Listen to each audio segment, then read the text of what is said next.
Welcome to the Cure to AI Imposter Syndrome presentation by Baker Hostetler. We're going to start with Thoreau's Law. If you see a man approaching you with the obvious intention of doing you good, you should run for your life. So take everything that I say here with a grain of salt. Appreciating, though, that AI imposter syndrome is an issue that many of my friends, colleagues, and clients have had to confront in an area of dramatic and increasing change. We've seen some reactions already to the uses of these technologies and the manner in which they should be used in organizations. Likewise, if you want to skip ahead, appreciate that Wadsworth Constance says that the first 30% of any presentation can be skipped because it actually doesn't contain worthwhile or interesting information. All of that said is we're going to talk about these 5 types of issues with AI imposter syndrome, starting with the perfectionist, the superhuman, the natural genius, the soloist, and the expert, and we'll go through them quickly as we have limited time. And if you're wondering which one you might belong to, which of these cohorts, most fall within this perfectionist 42%. Then we've got the expert with 21%, the natural genius at 19%, the soloist with 12%, and of course the superhuman with 6%. So are you a perfectionist? Well, if so, you might be setting incredibly high standards for yourself, often to the point where nothing you achieve ever feels good enough. It's one of those issues where if I don't give 110%, I'm a failure, and mistakes are unacceptable.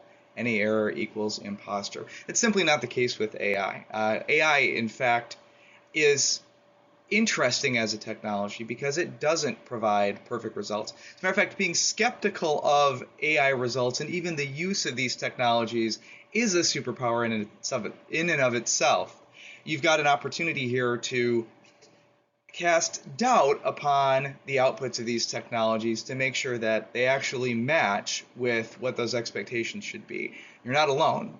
There was a recent article in the Wall Street Journal that suggested that those people more familiar with the technologies were actually less likely to use some of them. And that's an appreciation or realization that there are some limitations, often very dramatic ones, with the uses of these technologies. Likewise, the superhuman. Here you're trying to juggle roles and responsibilities while striving to excel in everything. You might hear statements like, I must succeed in everything, I'm failing if I can't do it all, and nothing is everything. That equals the imposter issue. Well, here too, AI is a tool. It's not meant to take over all of the opportunities and work requirements, but by the same token, we do want to use it intentionally. I think there's an appreciation that many of these tools are having AI added into them regardless of intent on the purchaser. Sometimes it's seen as a value add, where this is just a natural development of the tools. So you have to appreciate you don't have to be perfect with it. You don't have to do everything, but you should be leaning into these technologies to understand them, even if you're skeptical, and that skepticism may be very healthy. Likewise, some people feel as though they have to be a natural genius, that competency should come naturally and effortlessly. If I'm really good at this, it wouldn't be so hard, or I'm not smart enough for this. Therefore, if it's not easy, you must be an imposter. And of course, that's not correct either. There are challenges here. And again, these technologies are not exactly easy, and there should be a backstop of questioning the output, of evaluating them. And that arc of evaluation should begin from the initial implementation of these technologies, regardless of whether they're intentionally acquired by an organization or you stumble upon it because you've got an instance of technology where AI is added as an update or upgrade that seeks to support a year-over-year increase in price. And in those instances, you should take time. You should be skeptical, and while you're leaning in, lean in slowly and evaluate it according to certain criteria. Remember here, too, that if it seems too easy, the odds are greatly against you being immensely smarter than everyone else in your field. For example, if your analysis says that your terminal velocity is twice the speed of light, you may have invented the warp drive, but the chances are a lot better that you're simply wrong. So if it seems too easy, it probably was too easy, and you want to step back and reevaluate the situation. Perhaps you're a soloist. You prefer to work alone and you struggle to ask for help. I should be able to do this on my own, and asking for help means that I'm incompetent.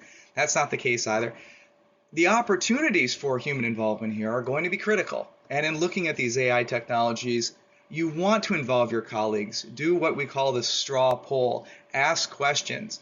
I've seen some technologies and their creators say that these AI uses are only supposed to be as good as asking someone down the hall. This is not necessarily causing expert systems to appear with this type of general AI intelligence. Instead, it is sampling and looking. And if you've got questions about output, as I've seen, I had a colleague last week really questioned, saying, hey, the AI was saying something different than what my, in this case, months of research had indicated. And while they eventually came to an appreciation of their approach, they still questioned that. And don't feel bad if you are questioning it, and if you are struggling, look for opportunities to ask for help and embrace that human portion of this process. Likewise with the expert, you always need to learn more before starting a project or adding to a discussion. When I've presented on this topic before, this is the point that seems to have resonated the most with people involved in the field. They look at this and say, well, I don't know enough to be considered an expert. I need more training before I can take on this role. It's always tomorrow that's going to be the right time. But guess what?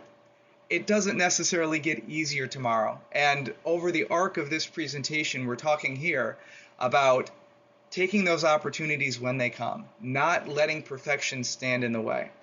This is an area that everyone is learning. There's nobody with 20 years of experience with generative AI. It just simply doesn't work.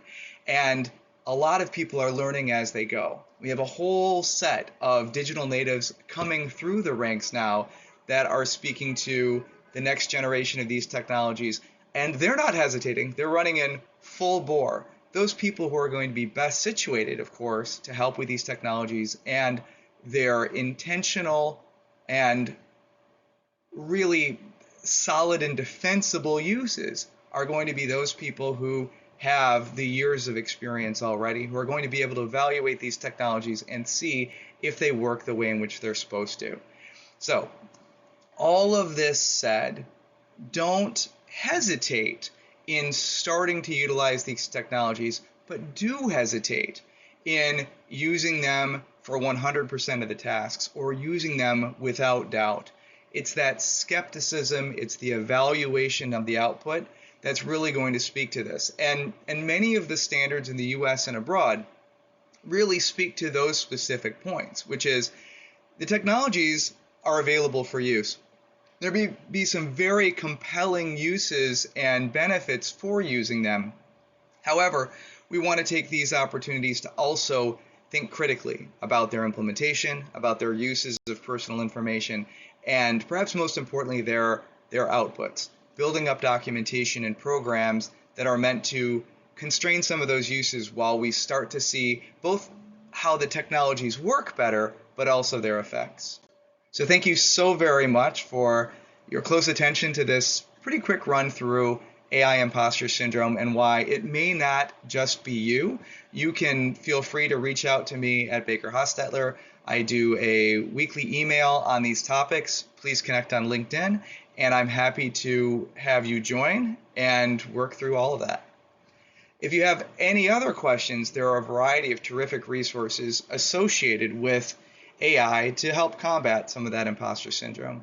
The IAPP has a certification program called the AIGP, which speaks to professionals within this space that are trying to develop credentials and additional evidence or artifacts of their experience.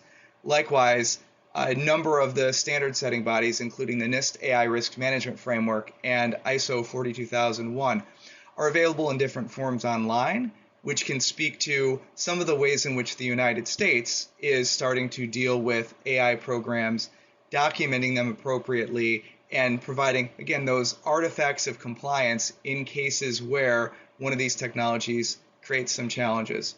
In the European Union, of course, you have the EU AI Act and its progeny, And around the world, we have different standards and approaches.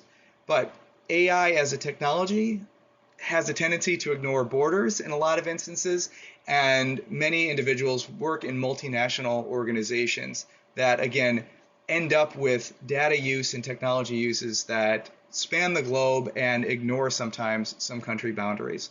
So it is one of those situations where we're all working together. And again, a healthy dose of skepticism, regardless of the technology and its approach, is helpful. Thanks again.